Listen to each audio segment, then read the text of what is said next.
Good morning, everyone. Good afternoon, good evening, wherever you may be today on this December the 11th, 2021. And I wanted to discuss the events overnight.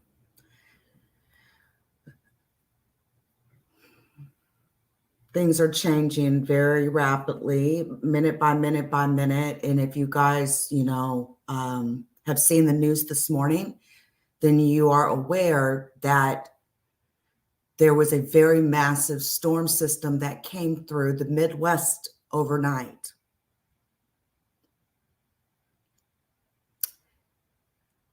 Actually, if it stretched from, there was at least 6 states involved in this insane, massive storm, in which right now the numbers about 30 tornadoes that were reported across 6 states. Kentucky fears that there's at least 70 people that have been killed, primarily in a candle factory, but that number could rise. And I'm hearing that the number is more like 100.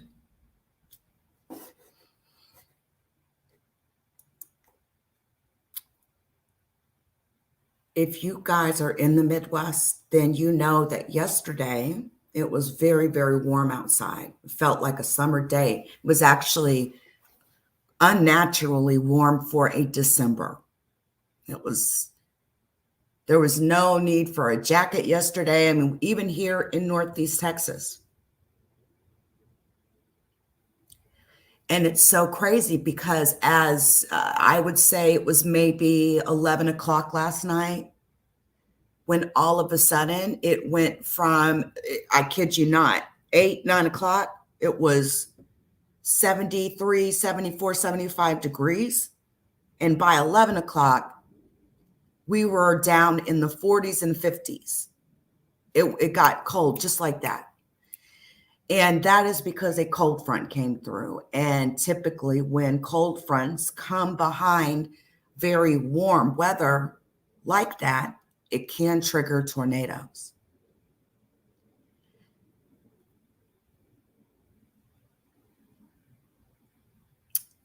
The other very scary thing about this storm system is that it struck at night. It seems like the most deadliest tornadoes typically strike at night. And that's a horrible, horrible thing because you can't see anything. All you can do is just go off of your ears. And I can tell you that it is absolutely frightening to be in a situation when you think a tornado is bearing down on you and you can do absolutely nothing.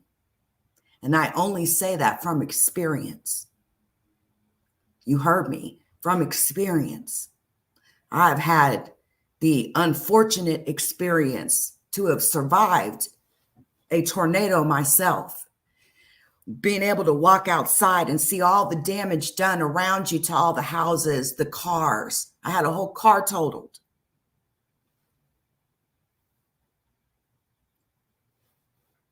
It reminds, as soon as I woke up and I seen this breaking news, it reminded me of the Moore, Oklahoma tornado. Over 100, the Joplin, Missouri tornado.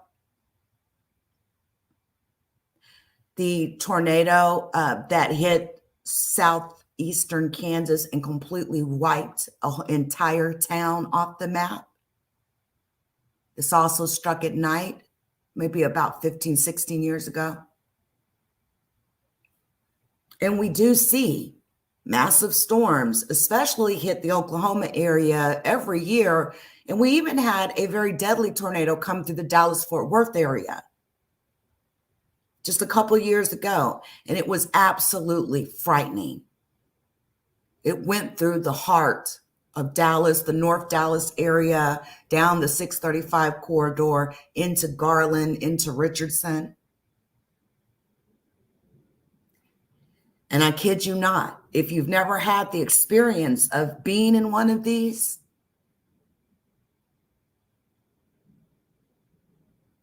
the feeling couldn't be more hopeless. There's literally nothing you can do but try to find shelter in your home. Because the truth is, 9.5 out of 10 people do not have basements. They do not have tornado shelters that they can go and run to. And the other part of the coin on that is when it's 11, 12, 1 o'clock in the morning, 2 o'clock in the morning, and we're talking about overnight hours in the dark. People are sleeping.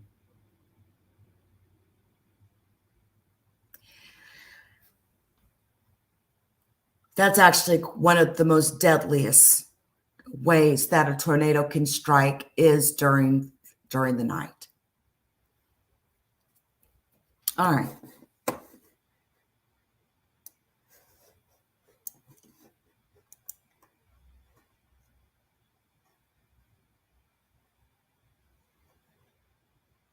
FEMA has directed a surge of federal resources. Devastation in Mayfield, Kentucky, after a tornado ripped through that town of about 10,000 people. And Brandon Clement is a storm chaser who captured this video, and he's joining me right now on the phone. So, Brandon, as we look at these pictures, I mean, it looks like just a giant steamroller just came on through, knocking down everything in its path except for a couple of resilient buildings there, right there. This looks like a historic brick building that we're looking at right here, and your drone footage captures it. So, tell me about your experience along the way, as you were also able to capture these images. Well, I started off in Arkansas and waited for the tornado to come up towards the I-55 corridor. I knew it was going to be fast moving, and it was going through some pretty rural areas of Arkansas. Once it crossed over the I-55, Interstate 55, just along the Arkansas-Missouri line, it crossed over about 300 yards in front of me, through a bunch of 18-wheelers and semis and a couple different roads right there. It cuts over and crosses the river into Tennessee, and then came up. I went down into Arkansas and went to Leachville, and unfortunately, there was a fatality there. I talked to several people, a lot of destruction there, and made my way up into the Kentucky area. But when I got to Mayfield, it was just it's no comparison to what I'd seen so far in the past. It's complete destruction, and I mean I see 50 to 100 tornadoes pass a year, and this is a top 2 or 3 in the last decade.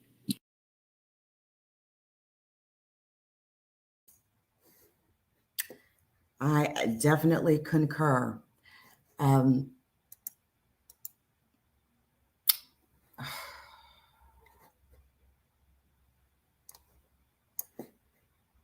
A candle factory. This is what remains of it now. Kentucky's governor says at least 50 people may have died across his state. That number, though, could reach more than 100. Listen to this. This has been one of the toughest nights in Kentucky history, and some areas have been hit in ways that are hard to put into words. We're seeing things that none of us have ever seen before. I went to Hurricane Katrina several years ago, and I've seen things now I didn't see then. And the devastation is spread across several states. At least 2 people have been confirmed dead here in Illinois. A tornado hitting an Amazon warehouse. Still unclear how many people were inside at the time. And authorities say it could be days before they finish searching the site. And now to Arkansas, where we know at least 1 person was killed when part of a nursing home collapsed. At least 20 others were injured, and a 2nd person died in a nearby store. Let's go now to Mayfield, Kentucky, and CNN's Nadia Romero. Wow. Tell us what you're seeing. Well, Emra, Boris, it is such a sad morning here in Mayfield, Kentucky, because people knew that there was devastation and they knew that this candle factory was hit hard by that tornado overnight. But as the sun came up and more people came out, you really got an idea of just how devastating that storm is. You can see behind me that there are search and rescue crews out from all over this area. Neighboring counties and neighboring cities have all come here to try to find as many people as possible. We were told about 110 people were working inside that factory overnight. Remember, we're just 2 weeks from the Christmas holiday. So there were people in there trying to get out those orders when this tornado came through. And we spoke with a man who came out here. He was looking for his wife. Him, his daughter, and many other people rushed over to this factory long before first responders were able to arrive. He said he was out here since about 10:30 last night. He had stayed out all the way through those overnight hours till the morning looking for his wife, Janine. Hey, Janet. Listen to Hey, his Mimi. story of trying to rescue as many people as possible, helping as much as he could, Incredibly but still sad. not being able to find his own wife. I want to find my wife. I want to find her. I hope she's still somewhere safe. I hope she's somewhere safe.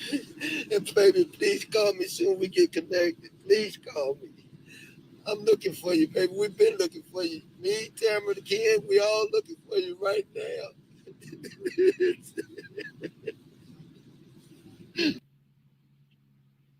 That was so hard to hear. Again, hard to hear. The first time when I spoke with him, Ivy Williams, he says that that he had been with his wife, Janine Williams, for over 30 years. They have kids, they have grandkids. They built their lives in Paducah, Kentucky, not far from here. He's trying to find his wife. He left this site, going to neighboring hospitals in different cities, trying to see if his wife showed up there.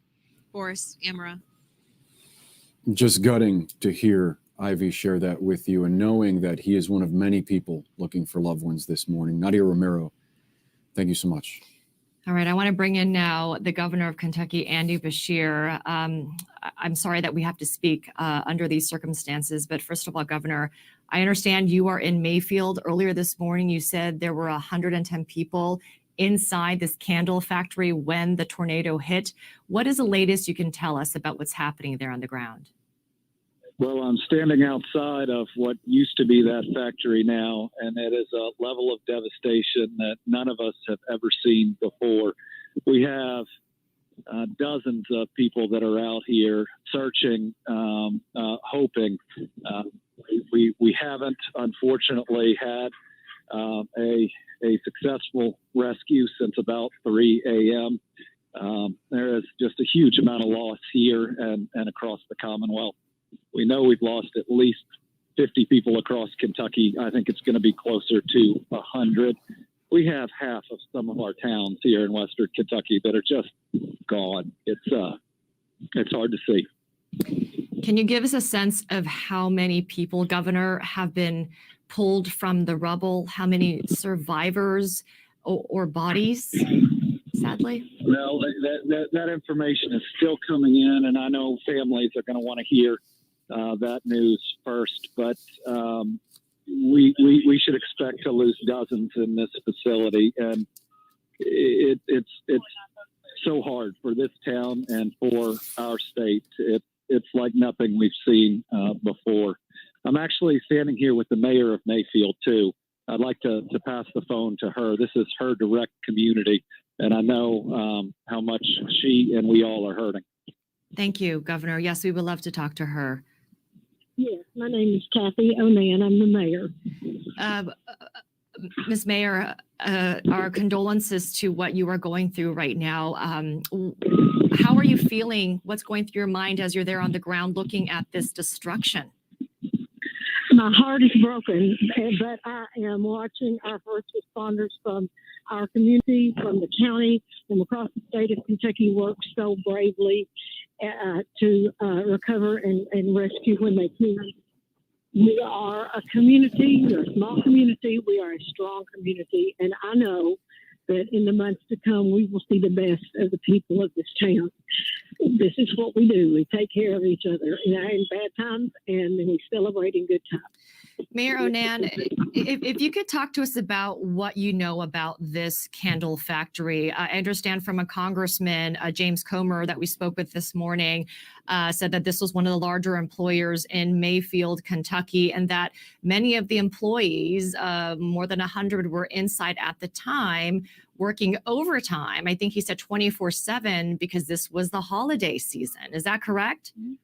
Yes, and this candle factory, it was begun by a woman here in town. It's a local.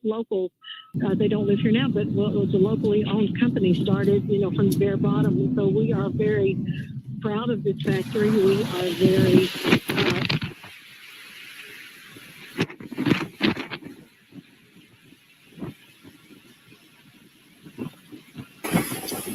Man, that tornado.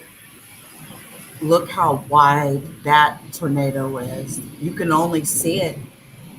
You can only see it because of the lightning. Look at that. I've seen videos in some instances, there were actual twin vortexes on the ground at some points. They're saying a square area mile, kind of getting the top, square mile area of 250 miles of devastation.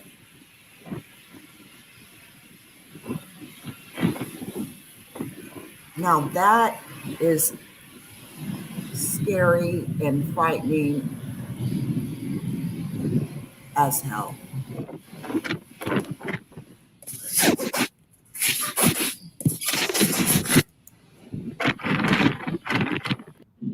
Wow. At this site, and to even go house to house. I'd say door to door, but most of them aren't standing. Search for survivors in multiple counties. We'll be doing debris removal with the Guard, with our transportation cabinet, with our Division of Forestry, so we can get to places where people are in trouble. We got 2 truckloads of water on their way, and we will need many, many more. We've requested an emergency declaration from the White House. That is in process. We are told it is going to happen, and they are already sending resources our way. And we've got first responders from all over the Commonwealth coming to where they are needed the most. Mayfield is ground zero, but just up the road is the town where my family's from. It's called Dawson Springs. It's only half the standing. And so we've got widespread damage all through numerous counties in Kentucky. But we're strong. We're going to dig out. We're going to hug our families. We're going to grieve with those that have lost them. We're going to do it. You called this the most severe tornado event in Kentucky's history. Governor, we didn't speak with you, but we heard from you around 5 o'clock Eastern time when you held this news conference saying that this was historically devastating. Now you're on the ground. Now daybreak has happened. Now that you're seeing the damage and hearing from the people and feeling the pain, what is your reaction? It's even worse than we initially reported. This tornado on the ground for 200 plus miles, everything in its wake is gone. Homes, businesses, government buildings, just gone. There are pieces of, industrial facilities roofed in trees. It's hard to imagine that this is even possible. We will be praying for Kentucky and thinking of everyone impacted by these deadly tornadoes. Governor Andy Beshear, we thank you for your time. We know you have a lot of work to do, so we'll let you get to it. Thank you and all the best to you.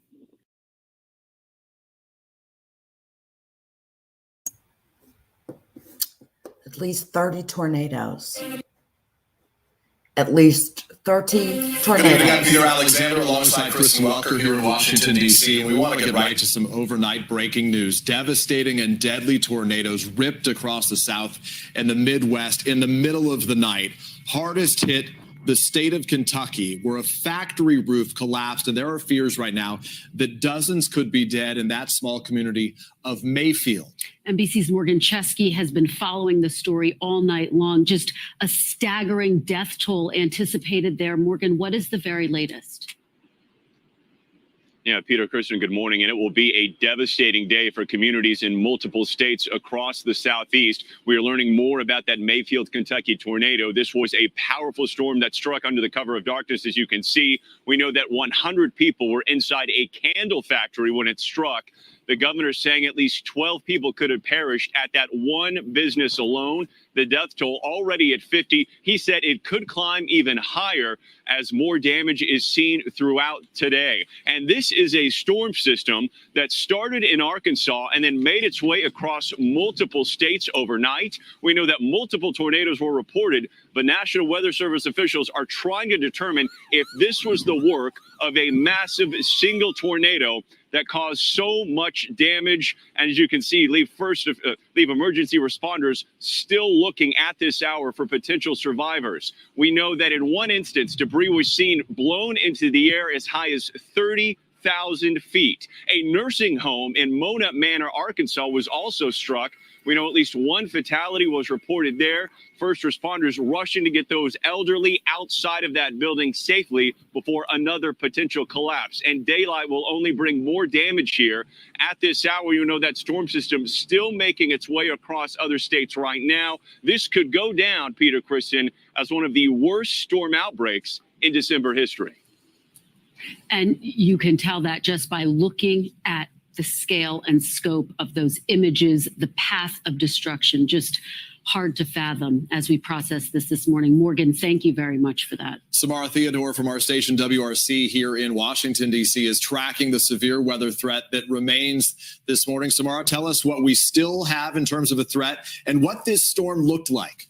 You know what? That is exactly what I want to talk about. The fact that this is still a very current and present threat, okay? Right now, we have 5 million people under a tornado watch throughout the show, stretching from parts of Alabama through Tennessee and Kentucky. I want to talk about areas like Livingston, Tennessee, where they have a tornado watch in effect right now, right on up into Monticello and into London, Kentucky. At this moment, they're still in the dark. They're 2 hours behind the East Coast. So if you do have friends that live in central Tennessee, eastern Kentucky, give them that wake-up call and let them know this is not over yet. We still have the threat for not only severe weather, but also the threat for tornadoes. Now, this line of storms is going to continue to make its way to the East Coast. So we're not done yet with this along the I-81 corridor this afternoon. By the time we hit 8 o'clock tonight, we're going to see this impacting the mid-Atlantic, through the Carolinas, right on down into Georgia. Now, these storms are going to stretch as well all the way up into New England, but that severe threat stays south. So here's a look at the severe threat through today. 16 million people are at risk.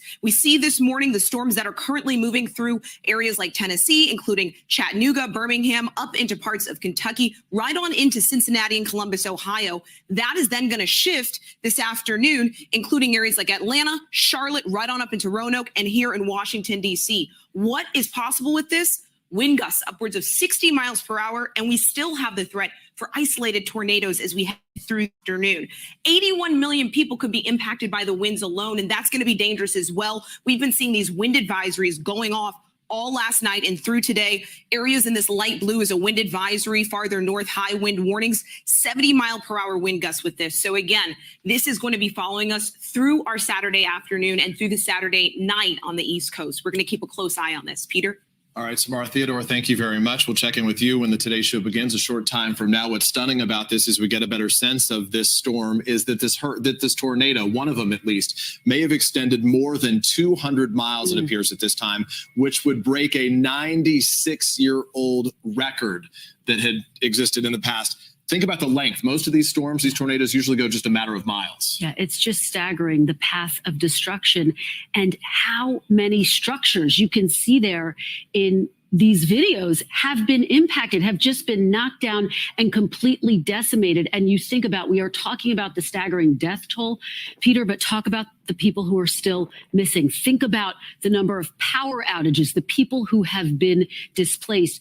Governor Andy Beshear was briefing earlier today and said that even he had not been able to contact some of his own loved ones. This is an historic event that is impacting everyone in the state. That's exactly right. And we will be following it. We will have much more this morning on the Today Show and throughout the day on NBCnews.com, MSNBC, and of course tonight on NBC Nightly News. This has been an NBC News special report. Thanks for watching our YouTube.